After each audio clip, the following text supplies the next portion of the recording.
默契 is a tacit agreement. You know what your partner is going to do and vice versa. 默契的配合 to work smoothly together. 是这样的，每个队员啊，不仅是一个运动员，更是一个表演者，而且是只有整体，没有个人。整齐划一的动作和默契的配合，才是这项运动最大的特点。One item of equipment that's very obvious in this sport is the 鼻夹, the nose clip. 夹子 is a clip. 鼻夹, a nose clip. This is especially useful when you are 倒立, upside down in the water. 戴上鼻夹可以防止水的倒流. Wearing a nose clip can prevent water from flowing up, implying up into your nose. 那叫鼻夹，因为在表演中啊，有很多水中倒立的动作。戴上鼻夹呢，可以防止水的倒流。Okay, let's take a bit of a break from our language lesson and talk about some background information. Now, it looks like perhaps the most effortless event in the Olympic Games, but there is more to synchronized swimming, 花样游泳, than what appears on the surface. Besides demanding strength, endurance, flexibility, grace, and artistry, it requires exceptional breath control. Unusual but vital equipment helps the women maintain the illusion of effortlessness. No simple task, considering that they perform strenuous movements upside down and underwater while holding their breath.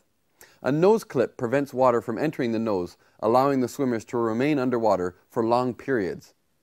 Most importantly, an underwater speaker lets the swimmers hear the music clearly while underwater, helping them to achieve the split-second timing critical to synchronized swimming.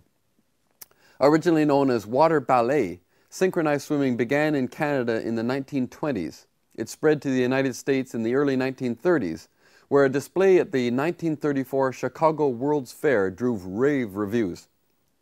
Synchronized swimming is one of the few disciplines to be contested only by women at the Olympic Games, the others being rhythmic gymnastics and softball.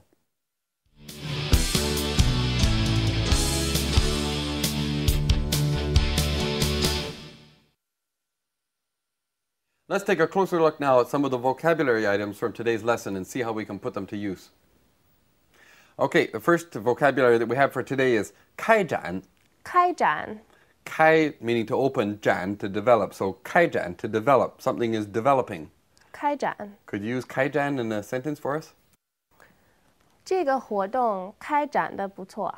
This event is coming along very well. Yeah, 开展得不错. It's coming along very well. It's developing well. Let's look at the next one. 默契. 默契. 默 is to be silent, to not speak. And 契 is like a contract or an understanding. So 默契, that's an unspoken understanding, a tacit understanding. Do you know how to use that in a sentence? 我们两个人配合得很默契. Yeah. The two of us have an understanding. Yeah, we work well together. Yeah, we work well together. Yeah, we don't have to write everything down or explain it. We just work well together. We have a tacit understanding. 默契. 修养. 修养. Now, 修 is to repair.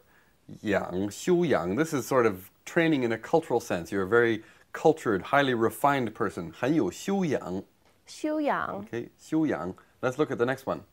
倒流. 倒流. 倒流, to flow backwards. We've seen this 倒 character quite a few times in these lessons. Here it's pronounced the fourth tone, 倒, backwards, instead of 倒, which would be upside down. So 倒流, to flow backwards. 倒流.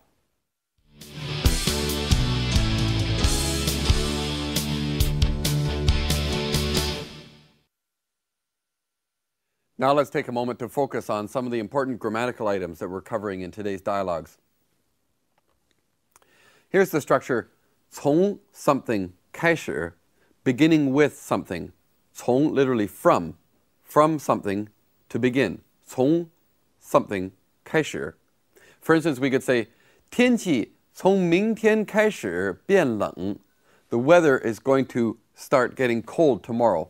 Tomorrow it's going to begin getting colder. 天气从明天开始变冷. Okay, let's see how they use this 从 something 开始 in the dialogues. 你学习游泳是从什么时候开始的？从我5岁就开始了。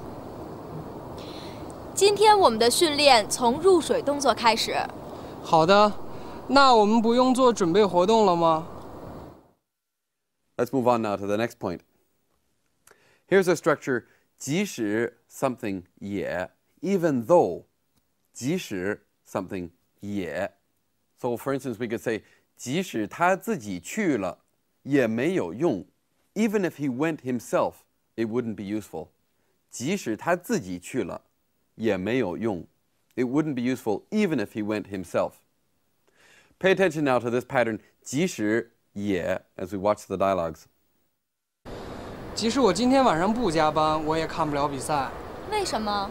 我们家电视坏了。你看你熬夜看球，眼睛都红了，不困吗？没事儿，即使再困，我也要把球赛看完。Okay, let's look at another structure now. Here's one similar to something we learned before. This is 把 A 叫做 B, to call A B. Now, before we learned a pattern 把 A 当成 B, 把 A 当 B, to consider A as B. Here we're just calling A B.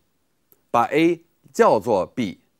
For instance, we could say 我们把国家游泳中心叫做水立方.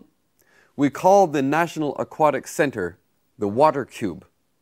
我们把国家游泳中心叫做水立方. Okay, let's go to the dialogues now and see how they use 把 A 叫做 B. 你说为什么要把国家体育场叫做鸟巢呢？那还用说，当然是和它的外形有关系。为什么要把一级方程式赛车叫做 F1 呢？那是英文 Formula One 的简称。That's all the time we have for today. Thanks for watching, and we'll look forward to seeing you here next time on Sports Chinese. Bye-bye.